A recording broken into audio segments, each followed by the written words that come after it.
In May 2024, Google told millions of people searching for cooking advice to put non-toxic glue in their pizza sauce. Not a meme, not satire, a real AI-generated answer presented as absolute fact. It might seem like a funny glitch. It's not. It's something worse. It's the fatal symptom of a dead internet. Right now, almost 50% of web traffic is bots. Google has quietly gone from a search engine into a closed-loop echo chamber where AI trains on AI. The internet you grew up with is gone. You're no longer the consumer. You are the training data. This is why you need to stop using Google right now. The pizza query had started off as something innocent.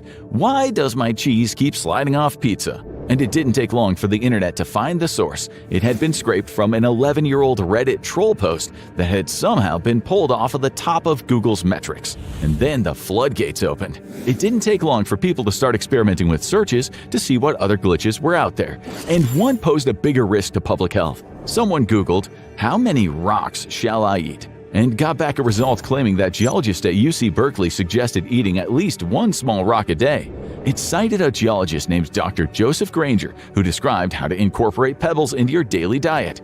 The source for this? A 2021 article from the satirical website The Onion. It was clear that the Google algorithm was anything but okay. For one thing, these aren't Google search results. Those still exist, but you have to look for them. They're hidden below a summary of results that Google's AI-powered algorithm thinks are the most suitable responses. There's just one problem. They're often anything but. These are two of the most bizarre results, but users have reported strange responses pulled from bizarre corners of the internet by the algorithm. This has led to many saying that it makes Google much harder to use, because the AI isn't just wrong, it is hallucinating. Ever since AI burst onto the scene in the early 2020s, companies have rushed to automate, and that decision has backfired. A 2024 report showed that over 50% of the traffic on the internet is now AI, and automated bots generating, scraping, and interacting with content at a massive scale. That means for every real person online, like you, there is a machine seeing the exact same thing. Not to understand it, but to game it. That creates a paradox. Platforms like Google are designed to filter the content on the internet into useful search results. But now that content is heavily designed by bots, which is then analyzed by bots and then filtered out to humans. But the scary thing is, this isn't an accident. Google set it all in motion in March 2024, and no one noticed. Like all major tech websites, Google periodically updates their software and hardware to refine the user experience. But no one was prepared for how significant the March 2024 one would be. Google was promising a better experience, one that would deprioritize low-quality content and make it easier to find what you were looking for. The priority points that the algorithm shift was supposed to target expired domains, mass-generated pages, and third-party sites built to just boost other websites and search results. These were tactics that spammers were using to manipulate Google for years. The move was meant to clean up an internet already built around the algorithm. It did not go to plan. Overnight, the tactics that sites had been using to promote themselves became worse than useless. They became actively harmful. Years of high rankings were lost in a second, and sites found themselves having to start all over. While many of them were using methods that Google was now deprioritizing, others reported their organic self-promotion was getting them unfairly flagged as spamming. Across the board, the impact was devastating. Studies tracking independent niche sites found that over 80% of them lost their traffic between December 2023 and August 2024. This hit human-tested review sites like HouseFresh with a sledgehammer, which reported losing 91% of its own Google traffic. For many small sites, this was the digital equivalent of Walmart coming to town and putting a massive billboard right in front of the local hardware store's facade. The original store is still there, but no one will ever find it. But the move didn't even do what Google wanted. Humans think fast, but computers think faster. By the time the update had landed, top marketing firms had already pivoted to what's known as parasite SEO. Most of the sites that lost their views from the Google update were small, independent sites that built their own domain strength over the years. By contrast, parasite SEO piggybacks off of trusted platforms like Medium, LinkedIn, and Reddit to rank higher without actually working for it. And Google doesn't always differentiate between good and bad content. All that matters is ranking. So companies started flooding these platforms with as much content as possible, and if you're thinking that meant big payouts for writers, think again. This was one of the first places where AI-generated writing found a foothold. Major corporations began spamming the sites with boilerplate text that could be generated in minutes. It didn't need to be good, it didn't need to be original, it just needed to be published in the right place. The bots were gaining in more ways than one. One of the biggest problems facing websites today is what's known as the search heist. Bot networks target expired domain names they deem to be high value and high authority.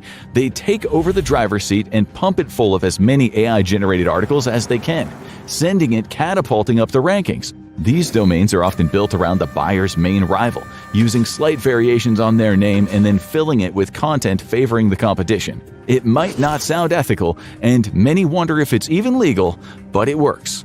And we have the evidence from the guy who did it the best. In 2023, AI-generated content was still in its early stages, but SEO experts were amongst the earliest adopters. One of them, Jake Ward, wanted to see just how far he could push it. The results were staggering. He used AI to export a competitor's sitemap and then turned each of their URLs into separate article titles. He put AI to work crafting 1,800 articles based on each of those titles and then uploaded them. It's an old tactic and one that usually takes a lot of manual data scraping, but now it's instantaneous and more successful than ever. The public didn't find out about this domain heist from a competitor's lawsuit. They found out about it from Ward, as he proudly boasted about it on X. He even gave other users a blueprint for how to exploit empty domains and turn them into an asset. Over 18 months, Ward was successfully able to poach 3.6 million organic search hits from his competitor, with a peak of 490,000 hits in 1 month. He showed how to automate the vast majority of the process, allowing people to strike while the iron was hot. For many companies, the opportunities are everywhere. The primary tactic for this is to target low-quality dormant pages that receive little traffic, also known as zombie pages. When they lapse, they're bought up and used to redirect traffic away from the parent company, straight to their competitor. There doesn't even need to be a person directing the effort. Bot networks are instructed to watch for open domains, snatch them up, and start cranking out content while the CEO is still having his morning coffee. More and more websites wind up being taken over by AI-generated content, which has many people asking, is anyone home anymore? It seems like a simple problem to fix. Most AI-generated content, even today, is still riddled with errors, and it's fairly easy to detect. Despite this, Google hasn't followed it up with anything on the scale of its March 2024 purge to reverse the damage it's caused. It's not down to lack of resources either. The system might be working exactly as it was intended to. Google isn't falling down on the job, it is trapping you in a loop of AI-generated content. And it's all for one specific reason. In the past, you would type in a word or a question into a search engine and then immediately get a list of links to choose from. It would be arranged by the algorithm, starting with what it thinks is the most useful. It was simple, practical, and it offered users a list of options until they found the right one. That is how Google started. But there is just one problem. It is useful, but it's not profitable.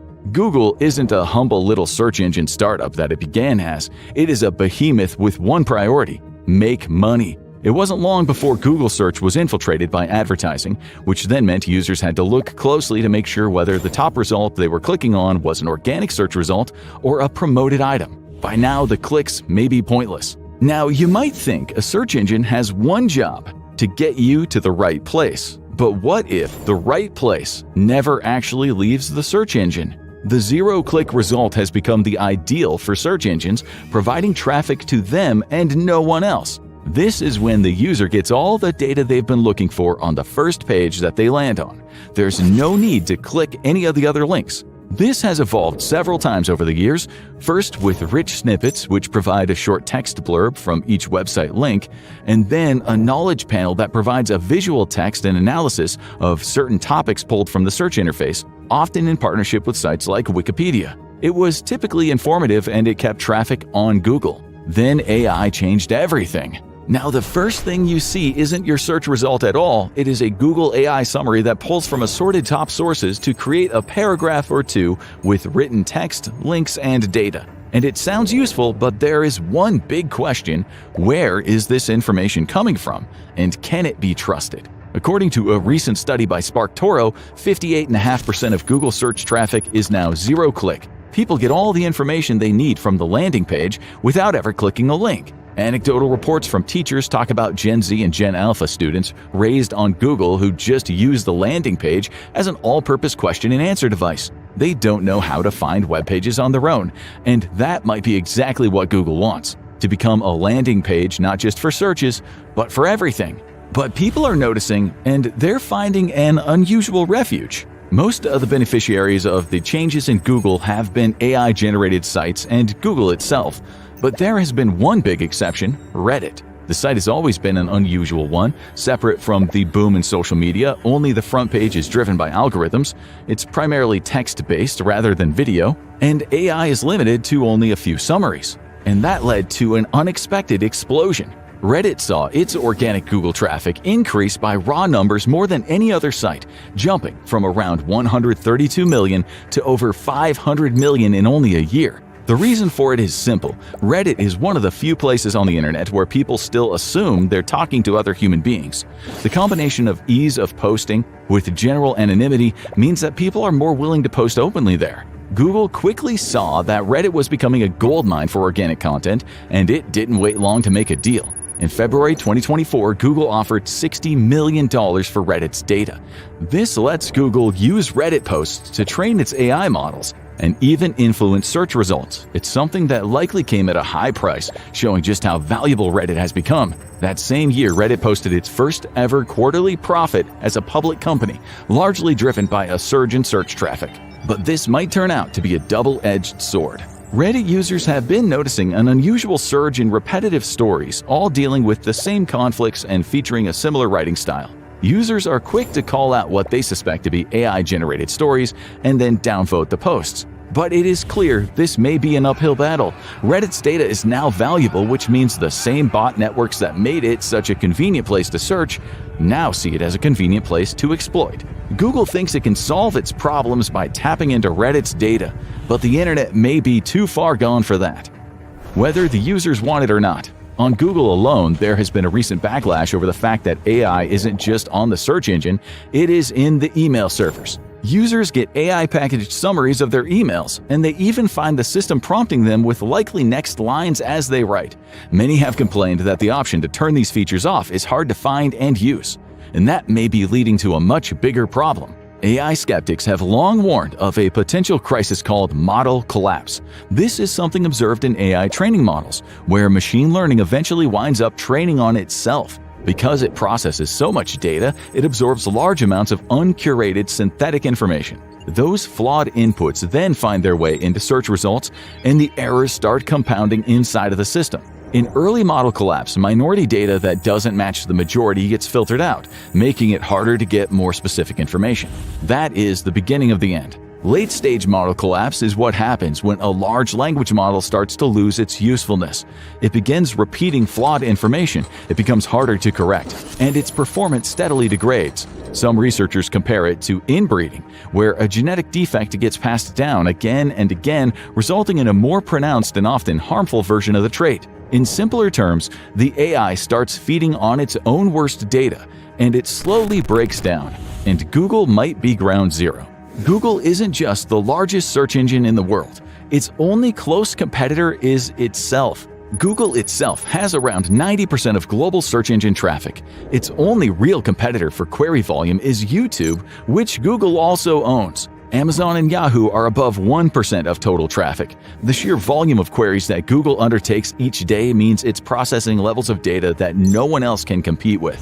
And that data is increasingly composed of AI-generated content. The errors that caused the bizarre glue and rock answers in 2024 haven't been resolved, they're only getting worse. And it could be bringing us toward a terrifying singularity. As more and more AI-generated content enters the fray by the day, it becomes increasingly difficult for any human-generated content to make an impact. The genuine sites slide further down the page, the AI-generated content becomes more prominent, and the errors get amplified, until the main search engine results are all synthetic content designed to promote itself. The AI trains on more AI, and people aren't getting what they want out of Google anymore, they're getting what Google wants them to get. And in this case, what becomes of all human knowledge? European law enforcement group Europol sounded an alarm, and it's not so much an early alert as a last-ditch warning. They say that about as much as 90% of online content could be AI-generated by the end of 2026. That might seem alarmist and ridiculous,